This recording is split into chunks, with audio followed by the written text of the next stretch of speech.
নমস্কাৰ বন্ধু বান্ধৱীসকল, আপোনাৰ মৃত্যু বুলি ক'লে ভয় লাগে নেকি?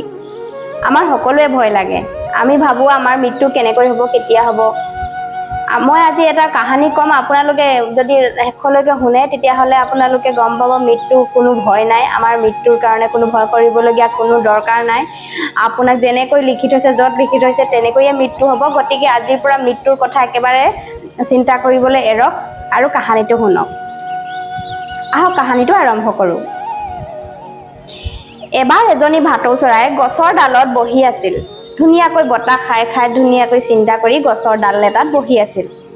সিমানতে সেইফালেদি যমৰাজ পাৰ হৈ গ'ল আৰু যমৰাজে সেই ভাটৌজনীক বহি থকা দেখি মিচিকিয়াই হাঁহি থৈ গ'ল। ভাটৌজনীয়ে যমৰাজে মিচিকিয়াই হাঁহি থৈ যোৱাৰ কাৰণে চিন্তিত হৈ গ'ল। ভাটৌজনীয়ে ভাবিলে, মোক কিয় হাঁহি থৈ গ'ল বাৰু, কি কাৰণে হাঁহি থৈ গ'ল? মৃত্যুৰ মোৰ ওচৰ চাপিছে নেকি? এই বুলি ভাবি ভাটৌজনী বহু চিন্তা কৰিল আৰু চিন্তা কৰি কৰি ভাটৌজনীৰ বেমাৰ হ'ল। সেই ভাটৌজনীৰে এজন বন্ধু আছিল। বন্ধুজন আছিল বিষ্ণুৰ বাহন গৰুড়দেৱ। গৰুড়দেৱে গম পালে যে মোৰ বন্ধু ভাটৌজনীৰ বেমাৰ হৈছে, সেই বুলি ভাটৌজনীক লগ কৰিবলৈ আহিল আৰু ভাটৌজনীক সুধিলে, বেমাৰ কাৰণ কি? কি হৈছেনো? ইমান চিন্তিত আছা যে, কি কাৰণ কি?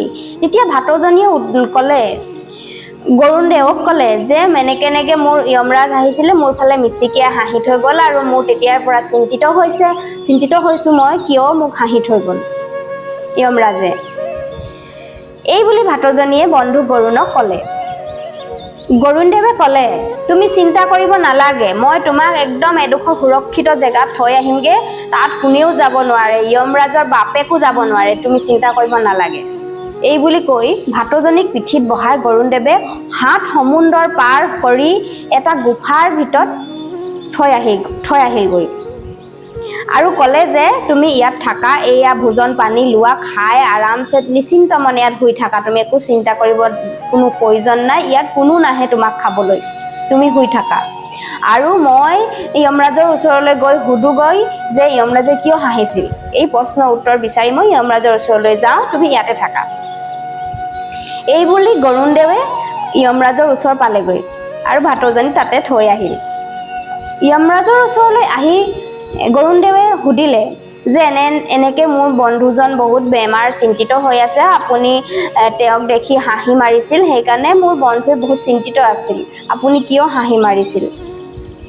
যমৰাজে ক'লে, কালি মই সেইফালে যাওঁতে ভাটৌজনীয়ে ধুনীয়া ঠাণ্ডা ঠাণ্ডা হাৱা খাই বতাহত গছৰ ডালত বহি আছিল আৰু কেইঘণ্টামানৰ পিছতে ভাটৌজনী 7 সমুদ্ৰৰ পাৰৰ এটা গুফাৰ ভিতৰত মেকুৰীয়ে খোৱাৰ ফলত মৃত্যু হ'ব।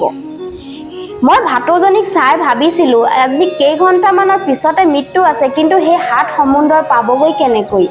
এই বুলি ভাবি মই হাঁহিছিলোঁ। এই কথা শুনি গৰুড়দেৱে মূৰত হাত থৈ বহি পৰিল আৰু ক'লে, মই এইমাত্ৰ মোৰ বন্ধুক তাত থৈ আহিছোগৈ, এতিয়া কি কৰোঁ? তেওঁক খাবই চাগে, মই এতিয়াই যাওঁ তেওঁক লৈ আহোঁগৈ। তেতিয়া যমৰাজে ক'লে, তুমি গৈ একো লাভ নাই, এইমাত্ৰ মেকুৰী এটাই তেওঁক খাই পেলালে। এনেকৈয়ে ভাটৌজনী মৰি গ'ল। বন্ধুসকল, মই সকলোৱে এদিন যাবই লাগিব, মৃত্যু হ'বই লাগিব। কোনে ক'ত কেনেকৈ হ'ব সেই কথা ভগৱানৰ বাদে কোনেও নাজানে। গতিকে মৃত্যুৰ কথা চিন্তা কৰি আমাৰ লাভ নাই। আমাৰ যিদিনাখন হ'ব লগা আছে সেইদিনাখন হ'বই। আপুনি মই সকলো এই সংসাৰ এৰি গুচি যাম, কিন্তু লগত কি থাকিব? লগত আমাৰ কৰ্ম থাকি যাব, আমাৰ ধৰ্ম থাকি যাব।